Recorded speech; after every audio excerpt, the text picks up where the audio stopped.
اهلا في كوره يونايتد. الفيديو ده مش للفانتزي. الفيديو المره دي عن حاجه شفتها او سمعتها، اعتقد ان هي مهمه جدا، لفتت نظري بخصوص تصريحات بوشيتينيو بعد تعادل تشيلسي امبارح 0-0 وما قدرش يسجل وما قدرش يكسب. طبعا ترتيبهم في الدوري سيء، ما حققوش لسه اي حاجه ممكن تذكر. كسبوا ماتش واحد بس على ملعبهم قصاد اضعف فريق في الدوري لوتون تاون. التصريح اللي قاله هو بيحاول يبرر الخسارة أو يذكر أسبابها. إيه هي من الأسباب اللي قالها؟ قال إن الاتنين فول باك اليمين والشمال، اللي هو ظهير الجنب اليمين والظهير الجنب الشمال، بيشاركوا في الهجوم كتير وبيوصلوا لمناطق متقدمة جدا في الملعب. في أوقات كتير بيشوشروا على زمايلهم المهاجمين ويلخبطوا أدوارهم، بيتلخبطوا يعني، يزعجوا بعض. طبعا عارف السبب بتاع ده بيحصل ليه. هو ده بيحصل بتبقى ردود افعال لا اراديه من اللعيبه، لان اللعيبه والفريق ده السكواد ده لسنين وسنين، لمده تقريبا 7 أو 8 سنين بيتبني. العمق الاستراتيجي بتاع السكواد ده بيتبني علشان يلعب 3-4-3 ومشتقاتها يعني، و3-5-2 من 2016 او 2017. مورينيو لعب بالفريق كده، والراجل الايطالي نسيت اسمه دلوقتي خد معاهم الدوري ب3-4-3،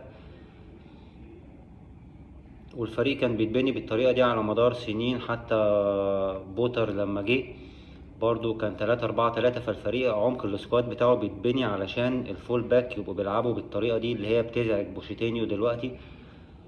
هيحتاج وقت طويل، او مش وقت طويل يعني، هيحتاج شوية اجراءات عشان الامور دي تتغير. ده حصل برضو بسبب ايه؟ بسبب تغيير المدير الرياضي للنادي، ومعاه تغيير المشروع بتاع النادي. لازم يكون المشروع بتاع الفريق بيعمله إدارة رياضية جوه النادي، مش يجي المدرب يبتدي يعمل اختيارات جديدة ويعمل ريكروتمنت جديدة ويبتدي يغير. ممكن دي تكون طريقة ما تناسبش السكواد اللي موجود دلوقتي، زي برضه ما بيحصل مع مانشستر يونايتد. ده سكواد اتبنى عشان يلعب على المرتدات لمدة سنين. دلوقتي تنهاج بيحاول يعمل سلو بيلد اب وبوزيشن استحواذ للكورة. فدي كانت فرصة ان انا يعني اذكر تاني، ان انا عملتها في فيديوهات قبل كده، اقول تاني على حتة اهمية المدير الرياضي والادارة الرياضية اللي تبقى موجودة جوه. مش مدير الكورة اللي موجود في مصر، مش مدير الكورة. يعني الإدارة الرياضية في تشيلسي كان التكنيكال دايركتور كان بيتر تشيك، بعد كده مشوه جه واحد تاني كريستوفر اسمه، ده كان في ألمانيا. وكريستوفر ده بيشكل إدارة دلوقتي، هو مسؤول عن الجلوبال فوتبول. في واحد تاني مسؤول عن الداتا اناليسيز، واحد تاني مسؤول عن التالنت مانجمنت والريكروتمنت. واضح ان الإدارة دي اتشكلت بطريقة غير مش بتماتش نفس الأهداف اللي كانت موجودة قبل كده، المشروع اللي كان بيتشكل قبل كده.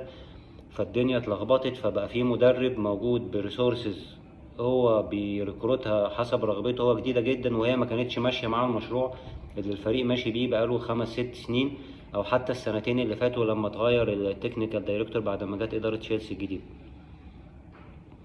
فده يوضح تاني أهمية الإدارة الرياضية واستقرار المشروع ولحد ما يحقق أهدافه. ولو ما تحققتش أهدافه، يعني أنت مش بتجيب مدرب يختار بقى طريقة لعب اللي تناسب اللعيبة اللي موجودين. دي الطريقة دي بتمشي، بس مش هي أقوى حاجة. أقوى حاجة إنك يبقى في مشروع للنادي للفريق يعمله الإدارة الرياضية، ويبتدوا حتى يركروتوا مدرب يناسب إن هو يحقق أهدافهم، يتناقشوا معاه، يساعدهم ويساعدوه، يتناقشوا معاه، يتناقشوا في المشروع مع بعض، يبقوا بيشتغلوا مع بعض. ده يحقق لك إن لما المدرب يمشي أو يتغير أو الظروف تسوء، ما ترجعش تبتدي كل حاجة من الأول تاني، توقع الدومنة وتبتدي من الأول تاني. لأ، في مشروع تحسنه ويبقى في تراك أنت تشتغل عليه.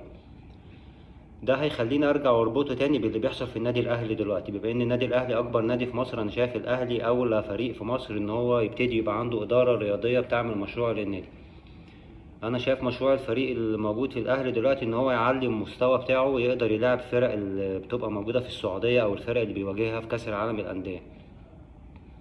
ده اهم تارجت للنادي الاهلي. يتعمل ازاي بقى؟ مدير رياضي يكون فاهم شغله وعارف الاداره الرياضيه هتعمل ايه، محتاج يعمل ايه علشان يوصل للنقطه دي. ليها علاقة بالتالنت مانجمنت، ليها علاقة بالريكروتمنت، ليها علاقة بالسكاوتنج، ليها علاقة بالاستراتيجي بلاننج، ليها علاقة بالايفالويشن الموجود على أرض الواقع، تقييم مستوى الفريق ومقارنة أداء اللعيبة أثناء الريكروتمنت، ما تبقاش أنت بتريكروت وخلاص. أنا أعتقد النادي الأهلي محتاج كده، وأنا شايف كمان إن النادي الأهلي ماشي في الطريق ده حتى لو هو مش بيقول. ممكن علشان المنافسين ما يمشوش على التراك بتاعه غير لما هو يخلص الأول، بس النادي الأهلي انا اعتقد وبخمن ان هو اقال سيد عبد الحفيظ من منصبه، علشان المنصب ده هيتلغي في النادي الاهلي. مش هيبقى في حاجه اسمها مدير كوره في فريق النادي الاهلي. ده الجزء المهم. الجزء بقى الاصعب ان اللي يلاقوا الشخص اللي يبقى يناسب المكان ده كتكنيكال دايركتور. يا ريت ما يعتمدوش على اللعيبه القدام والكلام ده، يعني شغل اونطه.